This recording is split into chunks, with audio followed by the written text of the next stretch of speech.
जगन्नाथपुरी अपनी सदियों पुरानी रथ यात्रा की परंपरा के लिए दुनिया भर में जाना जाता है, लेकिन इसका व्यवस्थित इतिहास कम ही लोग जानते हैं। तो हम एक एक करके क्रमबद्ध तरीके से इसे समझते हैं। जगन्नाथ भगवान विष्णु के अनेक नामों में से एक है। पुरी के संदर्भ में इसे श्री कृष्ण से जोड़ा जाता है।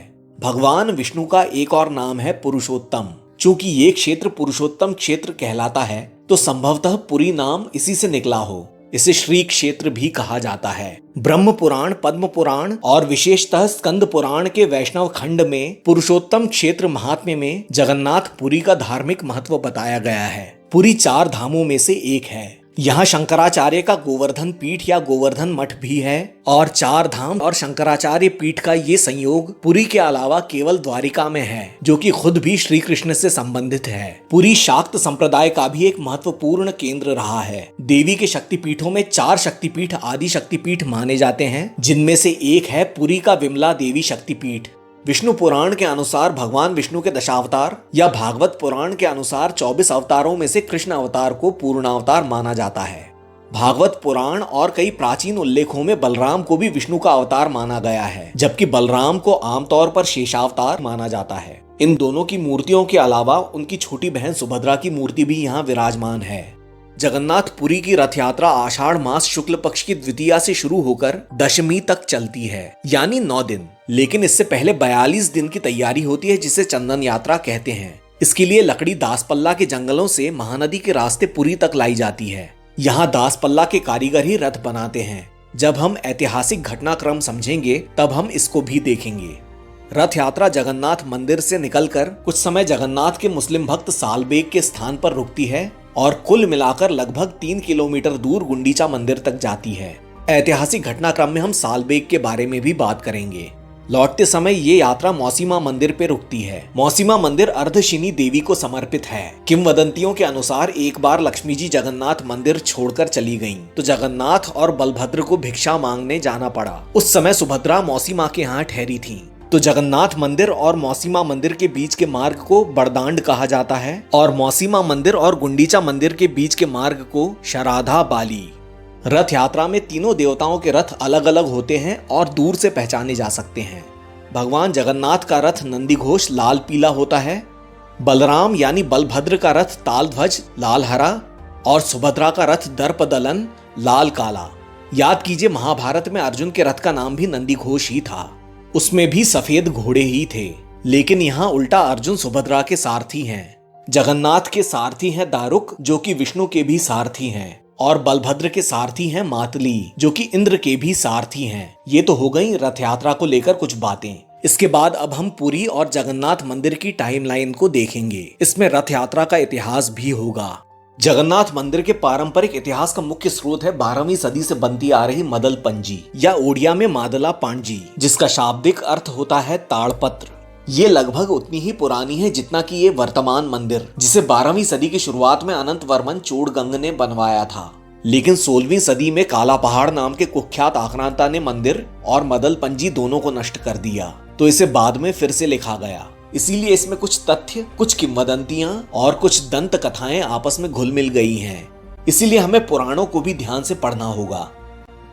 जगन्नाथ मंदिर कब स्थापित हुआ और रथ यात्रा कब शुरू हुई, ये ठीक ठीक बता पाना कठिन है। लेकिन ब्रह्म पुराण और किंवदंतियों के अनुसार सत्ययुग में अवंती यानी उज्जैन के शासक इंद्रद्युम्न की रानी गुंडीचा भगवान जगन्नाथ की उपासिका थीं, जिनकी प्रेरणा से इंद्रद्युम्न ने पुरुषोत्तम धाम में जगन्नाथ मंदिर बनवाया और रथ यात्रा शुरू करवाई, जो आज भी गुंडीचा मंदिर तक जाती है। यानी इस यात्रा में भक्त भगवान के दर्शन लेने नहीं जाते, बल्कि भगवान भक्त को दर्शन देने आते हैं। भविष्योत्तर पुराण में तो प्रहलाद को भी रथ यात्रा की रस्सी खींचते हुए बताया गया है। लेकिन पुराणों से इतिहास में आए तो हम पाएंगे कि जगन्नाथ की उपासना और रथ यात्रा कम से कम 1000 साल पुरानी परंपरा है। हम बहुत दूर न भी जाएं तो 8वीं सदी के पूर्वार्ध में आदि शंकराचार्य ने यहाँ आकर गोवर्धन पीठ की स्थापना की थी और भज गोविंदम के माध्यम से विष्णु भक्ति की अलख जगाई। इसके कुछ बाद 11वीं सदी के पूर्वार्ध में भुवनेश्वर को राजधानी बनाने वाले सोमवंशी राजा ययाति केसरी ने रथ यात्रा का आयोजन किया। ऐसा वर्णन मिलता है महान उड़िया कवि श्री भिखारी पटनायक के महाकाव्य रथ चक्र में। इतिहासकार मादला पांजी की इस बात से सहमत हैं कि 1270 से पहले इस रथ यात्रा में 3 नहीं बल्कि 6 रथ हुआ करते थे, क्योंकि रथ यात्रा के रास्ते में एक मालिनी नाम की नदी बहती थी जो शायद मौसीमा मंदिर और सालबेग समाधि के बीच में थी। तो नावों में इन मूर्तियों को आर पार लाया ले जाया जाता था, इसीलिए 3 रथ इस पार और 3 रथ उस पार रखे जाते थे। इसके अलावा 10वीं अथवा 11वीं शताब्दी में महाकवि मुरारी मिश्र अपने नाटक अनर्घ राघव में रथ यात्रा का उल्लेख करते हैं। तो ऐसे प्रमाण उपलब्ध हैं कि रथ यात्रा वर्तमान मंदिर बनने से भी काफी पुरानी है। सन 1077 में पूर्वी गंग राज्य के अनंत वर्मन चोड़गंग देव ने अपने राज्य को साम्राज्य में बदल दिया। अनंत वर्मन ने भगवान जगन्नाथ को राज्य का प्रमुख आराध्य देवता घोषित किया और 1100 ईस्वी के आसपास वर्तमान जगन्नाथ मंदिर बनवाया, जो विशिष्ट कलिंग मंदिर शैली को परिभाषित करता है। इसके साथ साथ रथ यात्रा का भी विस्तार हुआ और मादला पांजी भी लिखने की परिपाठी शुरू हुई, जो हर साल दशहरे पर लिखी जाती थी। अनंत वर्मन और उनके वंशजों ने कलिंग मंदिर शैली में भुवनेश्वर के मंदिर, कोणार्क सूर्य मंदिर वगैरह बनवाए। ऐसे प्रमाण मिलते हैं कि इन सबकी अपनी अपनी रथ यात्राएं होती थी और सूर्य की रथ यात्रा तो स्वाभाविक ही थी, क्योंकि सूर्य का तो वर्णन ही 7 घोड़ों के रथ के साथ होता है। संयोग की बात कि कोणार्क का सूर्य मंदिर भी पुरी से बहुत दूर नहीं है, जो अपने समय में जगन्नाथ मंदिर जितना ही विशाल और भव्य रहा होगा। 12वीं और 13वीं सदी के संधिकाल में प्रख्यात वैष्णव संत जयदेव हुए, जिन्होंने गीत गोविंद के माध्यम से राधा को लोकप्रिय किया और कृष्ण भक्ति को नई ऊंचाई दी।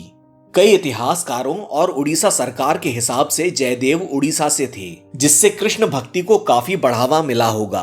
इसी बीच 1200 ईस्वी के आसपास उड़ीसा के पड़ोस में बंगाल में बख्तियार खिलजी ने सल्तनत स्थापित कर ली। इससे उड़ीसा पर इस्लामिक आक्रमणों का रास्ता खुल गया। कुछ इतिहासकारों के अनुसार रथ यात्रा 1220 के आसपास शुरू हुई थी। ये भी इन इतिहासकारों ने इसलिए माना होगा क्योंकि 14वीं सदी में भारत आए यूरोपियन यात्रियों ने इसका जिक्र किया है, जिनमें सबसे पहले थे 1321 में इटली से आए फ्रायर ओडोरिक।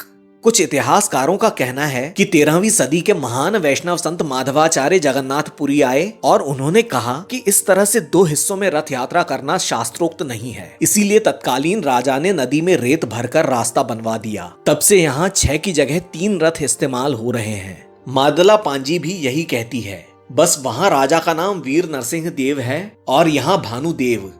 तो माधवाचार्य के आने से भी जगन्नाथ भक्ति को बल मिला होगा। मंदिर में भी काफी धन एकत्रित होता था, तो इस धन को लूटने के लिए और मूर्तियां तोड़ने के उन्माद में 1340 में बंगाल सुल्तान इलियास शाह ने पुरी पर हमला किया।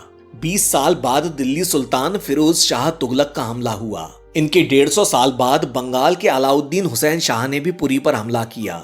1434 में पूर्वी गंगों की जगह ले ली गजपतियों ने, जो 1541 तक राज करते रहे।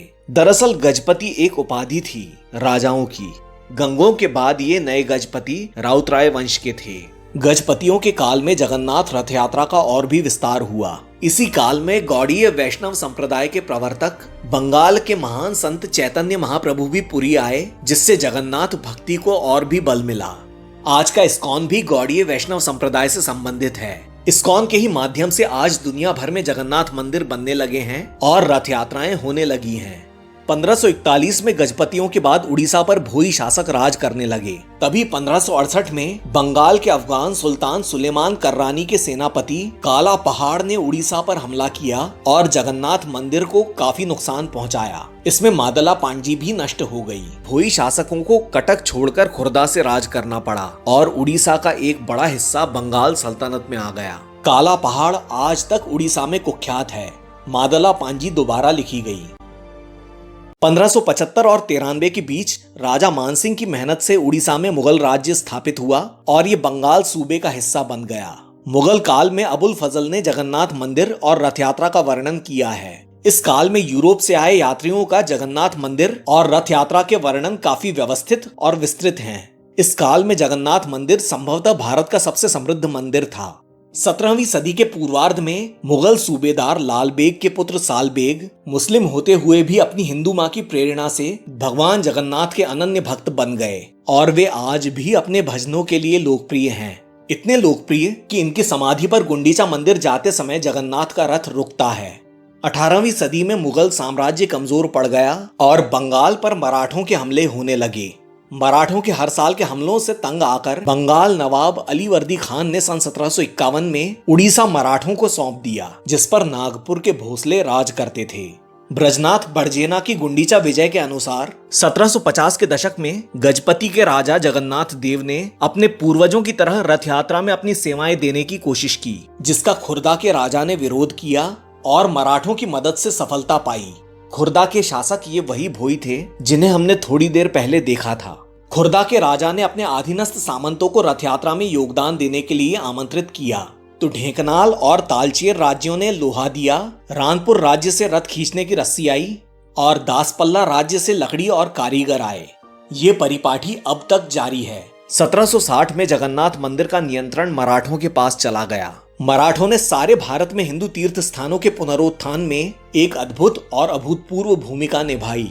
जगन्नाथ मंदिर में भी कार्य हुआ और कोणार्क सूर्य मंदिर का स्तंभ भी यहाँ लाया गया। 1803 में अंग्रेजों ने उड़ीसा मराठों से छीन लिया।